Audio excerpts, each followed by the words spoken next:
2절의 말씀을 주절로 삼고 순전하고 신령한 젖을 사모하라는 주제로 말씀을 나누었습니다. 이제 오늘은 5절 말씀을 주절로 삼고 신령한 집을 짓자는 제목으로 말씀을 함께 나누려고 합니다. 여러분, 사도 베드로는 여기에서 하나님께서 거하시는 이 신령한 집인 교회를 세워가는 아름다운 건축 이야기를 소개하고 있습니다. 우리가 본문을 제대로 이해하기 위해서는 이 신령한 집, 이 신령한 집이 구약에서부터 신약에 이르기까지 어떻게 소개되고 있는지를 먼저 보아야 할 것입니다. 여러분, 구약에서 소개하고 있는 이 신령한 집, 하나님께서 거하시는 장소인 이 신령한 집은 성막과 성전입니다. 구약의 교회였던 이스라엘 백성들은 하나님께 예배드리고 또 하나님과 교제를 하기 위해서는 반드시 이 성막과 이 성전으로 나아가야 했습니다. 왜냐하면 하나님께서 그곳에 거하셨기 때문입니다.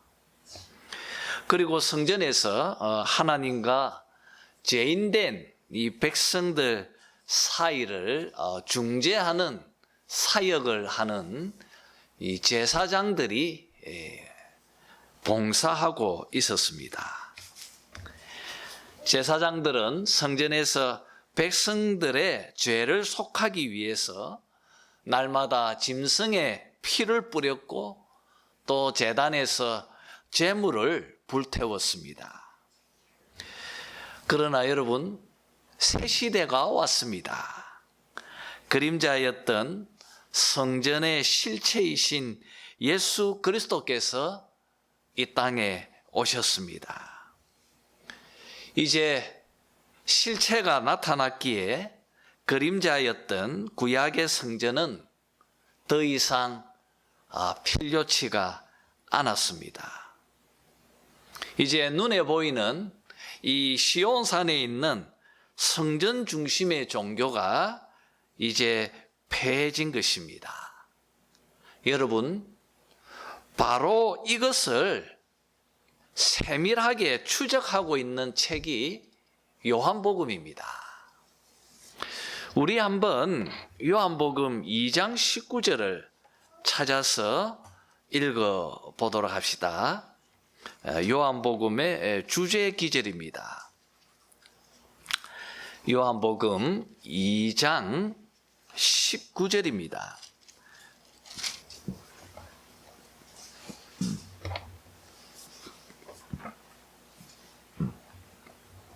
자, 같이 읽도록 합시다. 2장 19절입니다. 시작. 예수께서 대답하여 이르시되 너희가 이 성전을 헐라. 내가 사흘 동안에 일으키리라. 여러분, 지금 예수님께서 예루살렘 성전에 계십니다. 그곳에서 예수님은 성전에서 장사하는 사람들을 내쫓으셨습니다. 이렇게 행동하는 모습을 본 유대인들이 예수님께 도대체 당신이 누구이기에 이런 일을 하느냐? 당신이 이런 일을 할 만한 권한이 있느냐? 있다면 그 표적을 보여달라. 그렇게 요구를 합니다.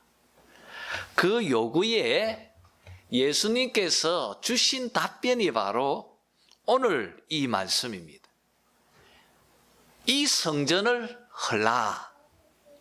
내가 사흘 동안에 짓겠다 말씀합니다. 여러분, 이것이 바로 요한복음의 주제입니다. 여러분, 이 성전은 허물어져야 합니다. 이 성전이 상징하고 있는 구약의 유대교는 이제 허물어지고 사라져야 합니다. 왜 그렇습니까? 성전의 실체이신 바로 우리 예수님이 오셨기 때문입니다. 그리고 그분께서 어떻게 새로운 성전을 지으시는지를 일일이 추적하고 있는 책이 바로 요한복음입니다. 여러분, 예수님은 성전 중심의 이 구약의 유대교를 폐하시고 이제 새로운 새 언약 종교인 기독교를 어떻게 만드셨는지를 이 책은 소개하고 있습니다. 여러분, 어떻게 예수님께서 새 성전을 만드셨습니까?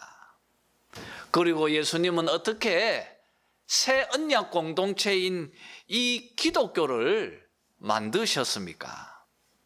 예수님께서 친히 하나님의 어린 양이 되셔서 자신의 몸을 십자가의 제물로 드리시고 그리고 3일 후에 부활하심으로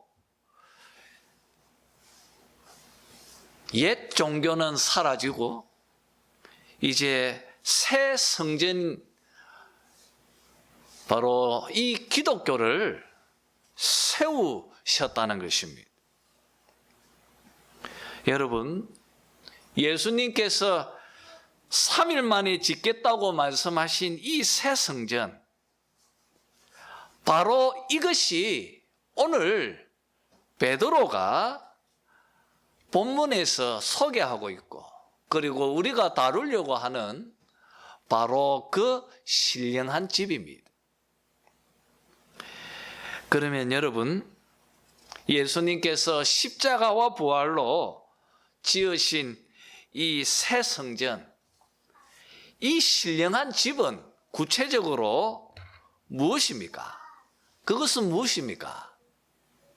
그것은 바로 교회입니다. 그것이 바로 교회이고 그것이 바로 성도들, 교회의 정의가 성도들이지 않습니까? 그리고 바로 여러분들입니다. 여러분이 바로 예수님께서 사흘 만에 지으신 새 성전이고 그리고 오늘 베드로가 말하고 있는 이 신령한 집인 것입니다. 여러분, 베드로는 오늘 이 말씀에서 이 새 성전인 신령한 집, 이 교회가 어떻게 세워지고 만들어지는지를 비교적 소상하게 구약의 말씀들을 인용하면서 우리에게 들려주고 있습니다. 먼저 여러분, 베드로는 2장 4절 하반절에서 이렇게 말합니다.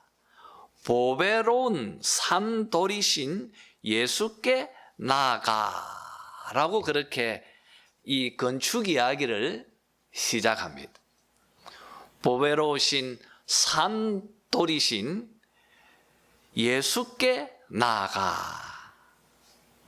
이렇게 베드로는 우리 주 예수 그리스도를 보배로운 산돌이라고 말하고 있습니다. 여러분, 돌은 생명이 없습니다. 그 자체로 보면 죽은 것처럼 보입니다. 그런데 베드로는 예수님을 살아있는 돌이라고 말하고 있습니다. 왜 이렇게 말합니까?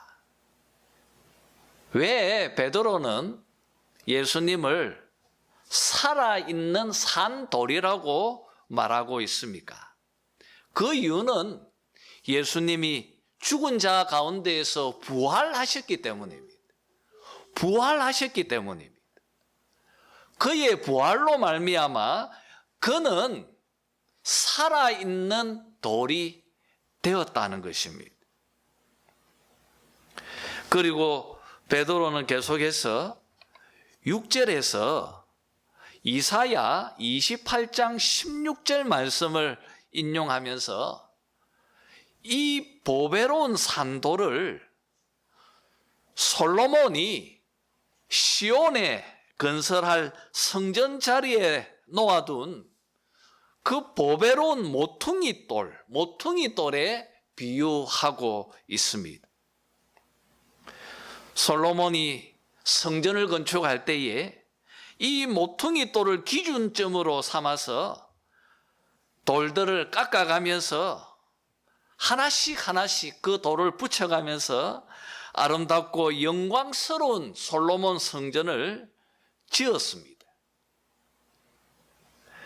바로 그때 사용되어진 그 모퉁이돌, 보배로운 모퉁이돌, 그것을 4절에서 소개하고 있는 이 보배로운 산돌과 비유하고 있는 것을 보게 되어집니다. 여러분, 예수님은 보배로운 산돌이십니다. 그리고 예수님은 이 신령한 집을 지으실 때 모퉁이돌이 되셨습니다. 그런데 베드로는 죽음에서 부활하셨던 이 보배로운 산돌이신 우리 예수 그리스도께서 버려졌었다고 소개하고 있습니다. 4절 초두에 소개하고 있죠. 사람에게는 버림바가 되었으나. 또 7절에서 베드로는 시편 118편 22절 말씀을 인용하면서 건축자들이 버린 그 돌이 모퉁이의 머릿돌이 되었다고 밝히고 있습니다. 여러분, 예수님은 보배로운 산돌이십니다. 그는 보배로우신 돌이십니다. 그런데 사람들이 그의 정체를 바로 알지 못하고 버렸다고 말하고 있습니다. 베드로는 예수님이 어떻게 쓰레기처럼 버림받았는지 생생하게 눈으로 보았습니다. 이스라엘 백성들이 예수님을 버린 이유는 그는 그리스도가 아니다고 생각했기 때문입니다. 왜 예수님을 그리스도로 메시아로 믿지 않았습니까? 왜 그렇습니까? 8절에서 베드로가 이사야서 8장 14절 말씀을 인용하면서 그 이유를 소개합니다. 그것은 부딪히는 돌과 걸려 넘어지게 하는 바위로 여겼고 그렇게 그 돌에 넘어졌기 때문이라고 말합니다. 여러분, 이게 무슨 말입니까? 예수님은 원래 보배로우신 보석과 같은 분이신데 사람들은 그의 정체를 바로 알지 못하고 그냥 덜에 흩어져 있는 아무런 그냥 부딪히는 돌이나 혹은 또 걸려 넘어가는 바위처럼 하찮고 볼품없는 돌로 그렇게 여겼다는 것입니다. 그래서 함부로 대하면서 결국 예수님을 십자가에 던져버린 것입니다. 사실 베드로도 유대인들처럼 그 돌에 걸려 넘어가서 예수님을 버린 경험이 그에게도 있습니다. 여러분, 베드로뿐 아니라 이스라엘 백성들은 왜 예수님을 하찮게 여겼습니까?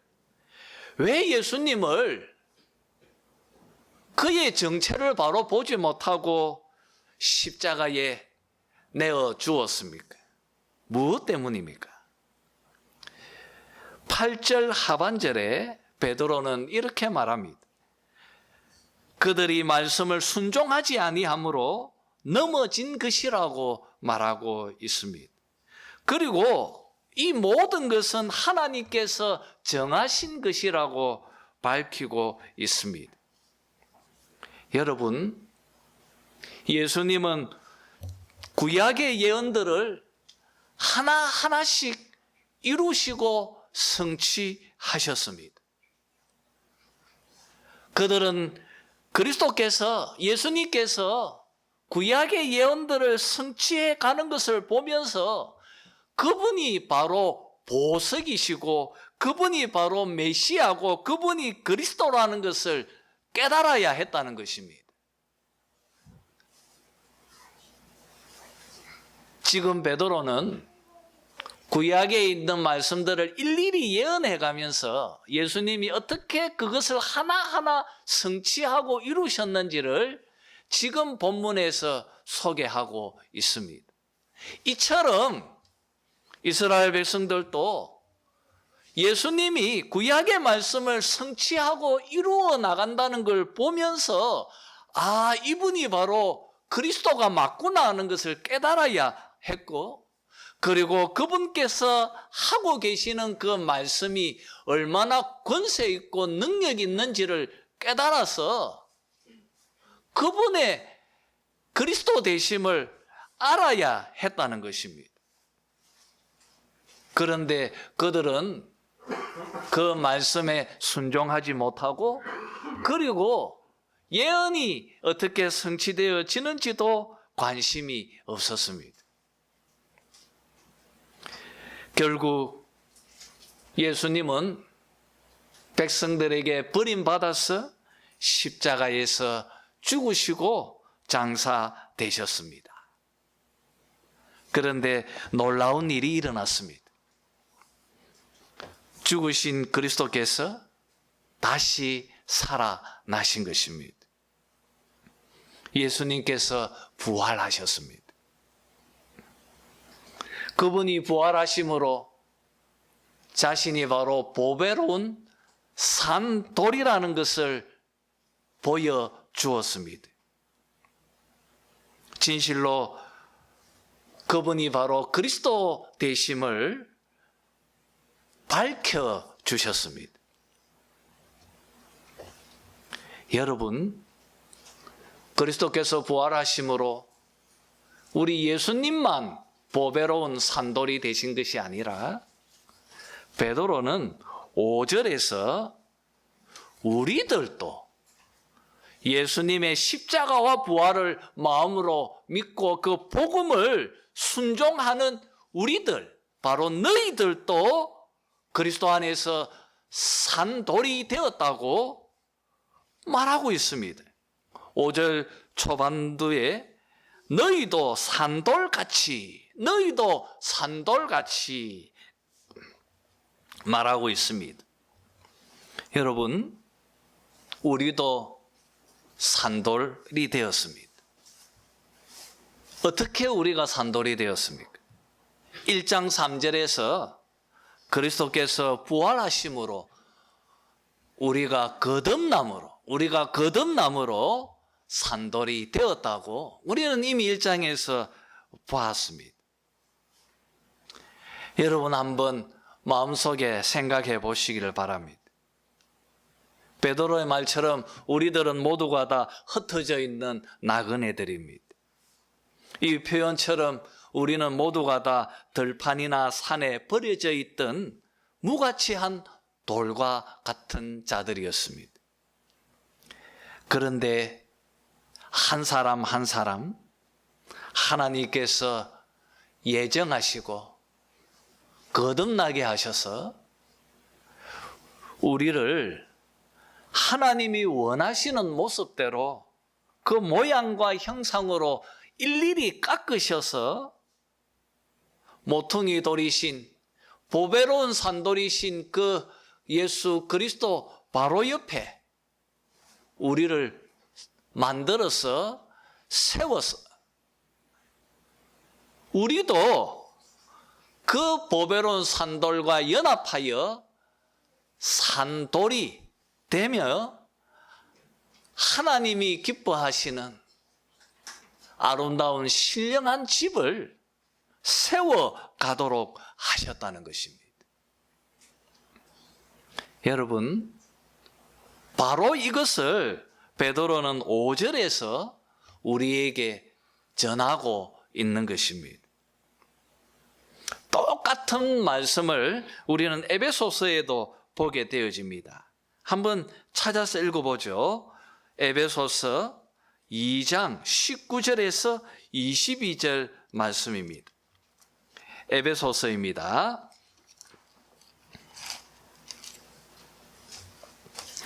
에베소서 2장 19절에서 22절 말씀까지입니다.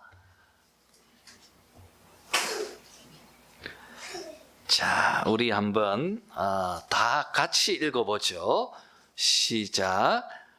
그러므로 이제부터 너희는 외인도 아니요 나그네도 아니요 오직 성도들과 동일한 시민이요 하나님의 권속이라. 너희는 사도들과 선지자들의 터 위에 세우심을 입은 자라.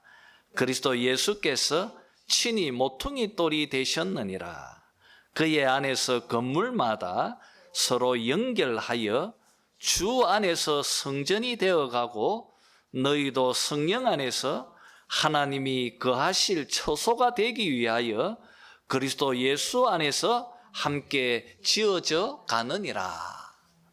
여러분, 우리가 나누는 주절인 2장 5절 말씀과 지금 에베소서 이 2장 19절에서 22절 말씀이 동일합니다. 예수님은 모퉁이 돌이 되시고 그리고 그 안에서 건물마다 그 돌 하나하나마다 서로 연결하여 아름다운 하나님이 거하실 처소로 세워져 가느니라. 만들어져 가고 있습니다. 여러분, 여기서 중요한 것은 연결해야 합니다. 연결해야 합니다. 산돌이신 그리스도와 그리고 그 돌 하나하나가 서로 연결되어져 있어야 합니다. 연합되어져 있어야 합니다. 그래서 사도 바울은 주 안에서, 예수 안에서, 그리스도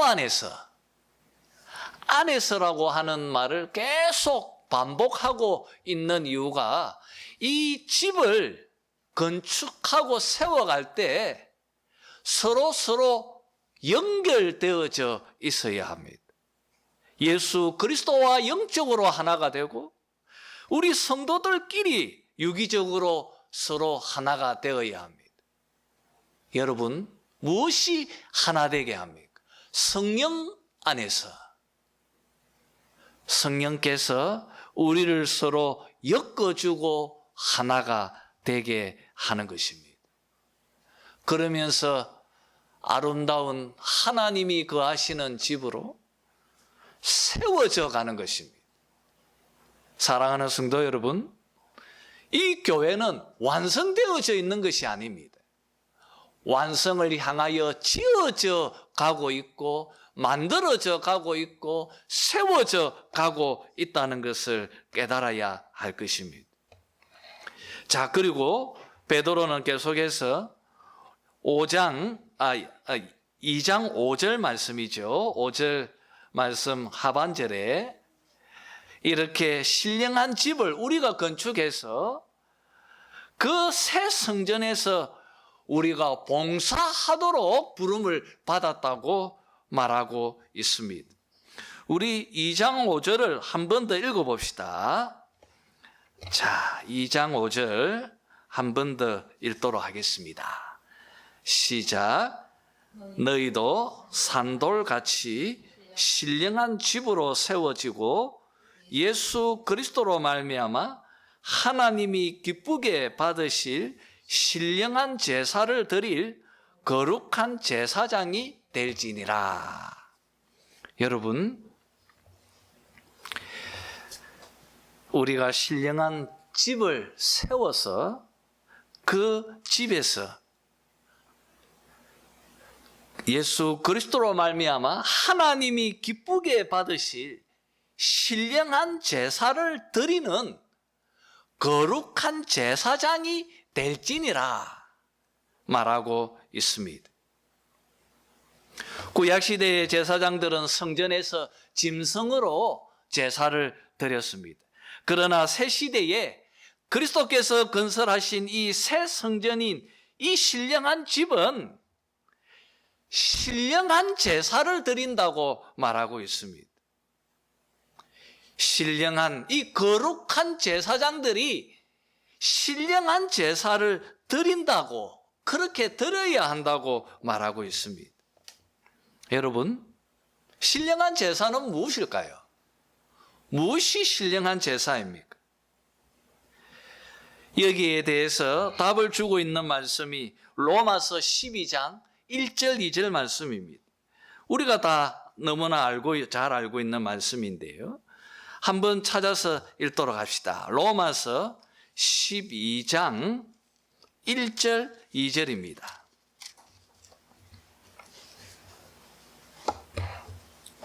자, 같이 읽겠습니다. 로마서 12장 1절과 2절입니다. 신약 256페이지입니다. 다 같이 읽겠습니다. 시작. 그러므로 형제들아, 내가 하나님의 모든 자비하심으로 너희를 권하노니 너희 몸을 하나님이 기뻐하시는 거룩한 산 제물로 드리라. 이는 너희가 드릴 영적 예배니라.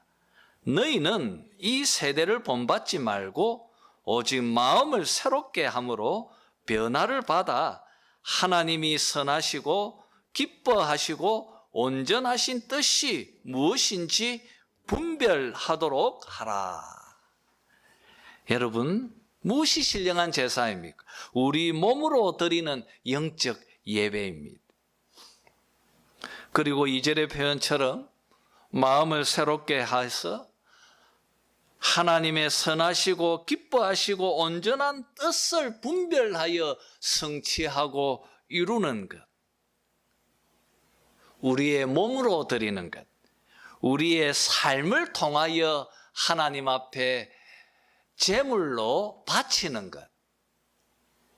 이것이 바로 그 신령한 집에 거룩한 제사장으로 부름받은 바로 여러분들이, 바로 내가 하나님께 드려야 할 바로 제사인 것입니다. 이것이 바로 기독교입니다. 이렇게 옛 종교와 새 종교의 차이점을 우리는 명확히 보게 되어집니다. 그래서 여러분, 우리의 삶의 예배가 중요합니다. 우리가 지금 예배를 드립니다. 이 예배의 순서 하나하나가 여러분의 삶 속에서 열매로 나타나야 하는 것입니다. 그래서 항상 여러분이 신앙을 항상 고백하고 그 바른 신앙 위에 바로 서 있어야 하고, 그리고 계명을 순종하고, 그리고 매 순간마다 나의 죄를 하나님 앞에 고백하고, 그리고 감사하며 찬양하고, 그리고 교리문답서를 암송하고 외우면서 우리는 하나님의 말씀을 배워가야 하고, 그리고 하나님이 우리에게 주시는 그 말씀을 가슴에 담고 한 주간 우리가 순종하며 승리하며 살아야 하는 것입니다. 여러분, 우리가 그냥 예배를 드리는 이것이 그냥 이렇게 형식적으로 끝나는 것이 아니라 한 주간 여러분의 삶 속에서 삶으로 계속 적용되어지고 드러나고 나타나야 하는 것입니다. 이것이 신령한 제사인 것입니다. 여러분, 베드로는 이제부터 아주 구체적으로 신령한 제사, 이 거룩한 제사장들인 우리들이 하나님 앞에 하나님을 기쁘시게 하기 위한 신령한 제사가 무엇인지를 구체적으로 이제부터 소개하고 있습니다. 아마 우리가 베드로 전서를 살피면서 구체적으로 보게 될 것입니다. 우리 몇 가지만 확인을 해보죠. 2장 9절입니다. 무엇이 신령한 제사인지 2장 9절 말씀 읽어봅시다. 자, 다 같이 읽죠. 베드로전서 2장 9절입니다. 시작. 그러나 너희는 택하신 족속이요 왕같은 제사장들이요 거룩한 나라요 그의 소유가 된 백성이니 이는 너희를 어두운 데서 불러내어 그의 기이한 빛에 들어가게 하신 이의 아름다운 덕을 선포하게 하려 하심이라. 여러분, 너희를 어두운 데서 불러내어 그의 기이한 빛에 들어가게 하신 이의 아름다운 덕을 선포하며 살아가는 삶이 바로 신령한 제사를 드리는 삶이라고 말하고 있습니다.